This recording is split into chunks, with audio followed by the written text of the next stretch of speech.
Listen to what Andrew Tate says about depression. Make sure you subscribe for more. We were talking about depression, which everyone asked me about. I'm gonna circle back to that. I have something in my notes for that. Yeah, and I was saying that as a man, your life is supposed to be shit. My argument to this is people go, oh, I don't feel good. I say, good. Your life as a man is going to be terrible the entire time. Who told you at any point, I don't know what the Bible says. I haven't read it cover to cover like I've read the Quran, but I don't think the Bible says you're supposed to be happy all of the time. The Quran certainly doesn't. Well, in Matthew, it says you're supposed to cast your anxiety and depression on him. So life isn't going to be easier, but you could go. Let me give you an example. Sure. When Jesus was walking on the water, this is the example I say. When a storm hits, the storm is still hitting. Yep. But there's a difference from you drowning in the storm or standing above the storm. Absolutely. And I think that you're always going to have challenges and obstacles. Storms are going to come. But I guarantee you, there's obstacles that you could walk through with a smile on your face that another man could fall apart. Absolutely. I've just been through some, and I'm sure I'll have more. What was it? Well, it says in the Quran, just because you believe, you think Allah will not test you. Just because you believe in me, you think you're not going to be tested. I think being tested is a great thing for That's you. how God shows love. Yeah. Because Job. because God's love is a disciplinarian love. It's a masculine love. It's like a father. A father shows love through putting you on the bike, letting you fall over, letting you hurt your knee, picking you back up, putting you back on the bike. That's how a father shows love, and God is the same. Your father used to push you down when you used to be a kid. That's right. And your mom used to be upset about Yeah. this. Let's time travel back to you as a child. Sure. Because I feel like what made you who you are now is based mostly off of how you were raised. Absolutely. Take me back. Yeah, I think I had the best possible upbringing a person can have, which is good parents and no money. I didn't get famous or rich young, which I also thank the Lord for. I think a lot of these people who get famous online quite early, I think they miss out a lot of life. It's not real life. It's not real life. It's not real life. No, I had real jobs and I did real things, and I was really broke and I was really on the bus and really trying to pay rent and doing real stuff for a long time. I wrote a line in here, and I think you could relate to it. A poor man is broke. A rich man is broken. So if you're broke, you could figure out a way to be rich. But if you were given everything and you don't know how to manage this life, you're broken and you don't feel like you've earned anything. I've met more depressed rich men than I've met depressed broke men. It's amazing you say that, because there's two answers to that. My first one is, I love that you say that, because I always say I'm not rich. I'm a poor man with a lot of money. I always used to say that. And I don't want to brag or anything, but just because I get asked this question a lot. I've been extremely successful. I have hundreds of millions of dollars. In fact, I think our last valuation across everything we own was almost at B now. So we're doing very, very, yeah. I'm a billionaire. Top G's a billionaire. So we're doing extremely well. That's the first thing. The second thing, it's great that you say that, because I completely agree. Because if you're born with everything, if you're born with all this money, you have no aspiration, nothing to actually grasp onto and trying to achieve, then money doesn't make you happy. But then you can analyze this from another angle, right?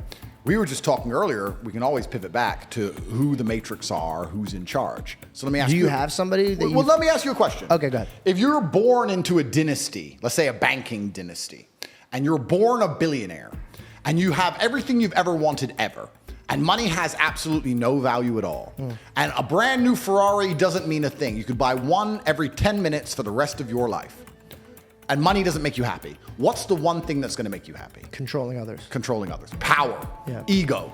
So then you sit there and start looking at things. Because and going, games become real. Absolutely. Yeah. So now you're like, okay, well, money doesn't satisfy me. What makes me feel important? Especially if you're going to add in. Let's add in another angle to it. Let's imagine you falsely believe, because it is falsely, that you're somehow genetically better than others. You're from this lineage. You're better than the other people. And the other people, the serfs and peasants, are struggling for money, and you have unlimited money because you're so smart and your family's always been so smart. You'll have haughty eyes. Yeah.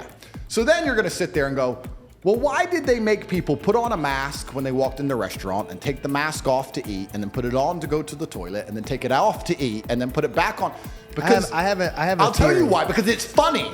You to think these it's just people. because it's funny? Because it's an ego. Because it's ego. I thought it was power. the test to see how far they could push something. Compliance tests. Yeah. Which is the same thing. So when you really understand that people who are in charge of the world are completely, like you said, broken. There are broken people. Money can't satisfy them. People said, I keep referencing COVID, and I do that because it was something tangible that everybody lived through. That's a very easy one to reference. This is actually, it's a bad thing that could work in your favor because now they could relate to you. Yeah. It's hard to explain to a broke kid what a rich kid goes through, Yeah. or what a broke person goes through. Yeah. So this is actually a huge blessing. Do you think that COVID and people's frustration and what happened to them link them to understand your theories more? Oh, absolutely. A lot of when I was saying during COVID about the Matrix, everyone called me crazy. And by the end of COVID, a lot of people were like, Andrew, you nailed it, day one. Because I don't think many people understand, because I wasn't nearly as famous then, but the videos exist on the internet. Me and my brother were the kings of COVID. Everyone else now understands it was garbage. Everyone else talks tough. Everyone else has their story about how they went out during tough COVID. now. But you're tough now. On day one of COVID, day one, when they still had the people falling over in the street in China. Yeah, what was that? Bro, that video? Yeah. They're just running in the street and dropping dead? Yep. When the Italian hospital was overrun, day one, my brother and I sat down and had a conversation in our war room, our cigar lounge, which was very similar to this. And we sit down and said, if this disease will kill people like you and I, military-aged males, then the world is over. It's zombie apocalypse. So what are we going to do? And we sat there and decided whether we should hide as long as possible or if we should just go out all guns blazing. So we decided to go out all guns blazing like heroes. This is all documented, it's on video. And day one of COVID, when everyone else was afraid, we flew to Sweden because it was the only open country. And we spent the next 4 months. Ironic. Yeah. Because who lives in Sweden? Very strange. We spent the next 4 months in Stockholm, in 6 nights a week in nightclubs with Swedish chicks, partying while the rest of the world was locked in their house. Nobody talks about this. Nobody talks about the fact that Sweden was open, no restrictions, you could do whatever you wanted, nightclubs were open, everyone was partying, everyone else was locked up, not allowed to go to funerals. We were literally in parties all day, every day. I didn't even get sick, didn't even get a cold, and it was cold outside, didn't even get the sniffles. So we beat COVID, we won COVID early.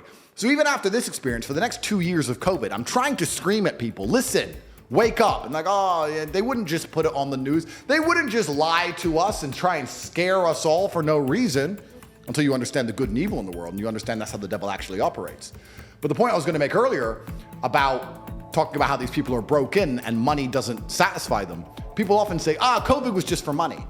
And I say that's actually a very optimistic view of the world. It wasn't just for money. It was for something far worse. They have money. They print money. Yeah. They make money. They are the money. When I found out about I just learned about how they print money. I literally could not believe it. Oh yeah, money's not real. For 3 days, I'm sitting around, so I'm like, what the fuck is this? So they could just print this shit? Money is not real. It's not real. They just print it. It's not real. Fair. Please continue. Yeah, so money's not real. And I say that to people. And they so go, it's not about money. No, it's not about money. So what's it about? It's about power and control. Yeah. Because when you get to a certain level of wealth, and I'll talk from my own personal experience, I want people to understand I come from the lowest possible socioeconomic background. I come from a single mother household. My father and mother broke up when I was 9. I lived in Luton, England, which is the worst town in England. I grew up and went to a school with a 3% pass rate. Everyone around me was stabbing each other and selling drugs. I thought you said your father was one of the best fathers you've ever had. He was, but my mother and father broke up and he stayed in America and I moved to England. And he wasn't financially successful, but he taught me other lessons. Gotcha. And I'm glad he didn't give me money because I think that a harsh upbringing and a harsh life makes a man a man. I don't think you learn a lesson any other way.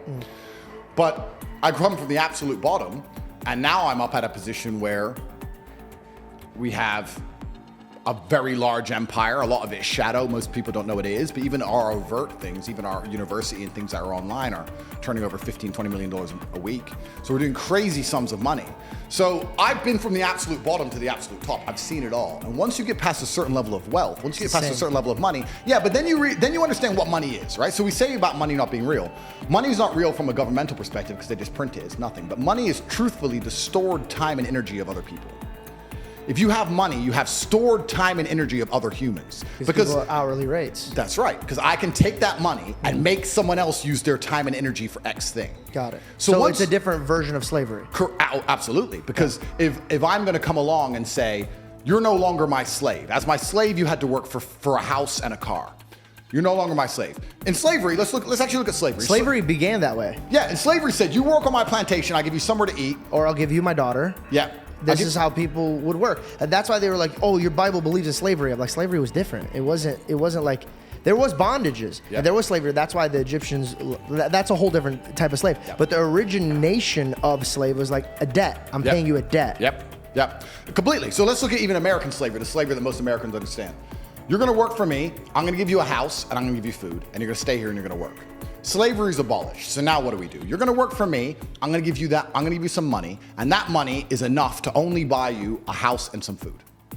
We've just put money in the middle. Now, if I can make you do whatever I want for money and I can print as much money as I want, you're my slave. Because I can print it from the sky and you need it to live. So you are my slave. Money's not real. So I have all of this money. I have the stored time and energy of other humans. And once you get past a certain level of wealth, you understand, which ties back to COVID, that you're not interested in money. What you're interested in is people. It's always been about having good people around you. You want a beautiful, doting, loving woman who's obsessed with you. You want good brothers who will stand by you and make you motivated. You want bodyguards who are going to protect you. You want people. And then you want to look at it further down the rabbit hole. You want to get more sinister.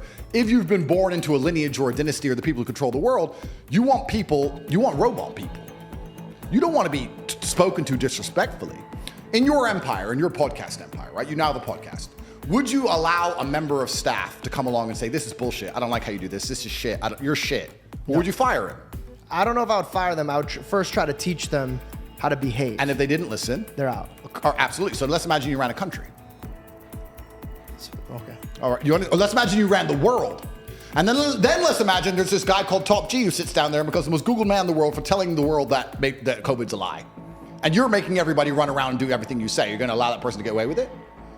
And now you start to understand, that's how the Matrix operates. So the people who are broken, raised on money, are so obsessed with power and control, which explains a lot of the society we're in, because they don't look up to God. These people think they are God. So that's the biggest fault. And they're trying to make robots of us all. They're trying to enslave us. You know what bothers me more than anything is when I walk into an establishment and the person who's working is like, go to there, and they point at a machine. What breaks my heart is that machine is going to replace you. Yep. And you have no idea. Yep. So you've gotten in a place where the person above you is encouraging you to be replaced. That's like, hey, see yourself out, legitimately. Yep. See yourself out. But people don't think.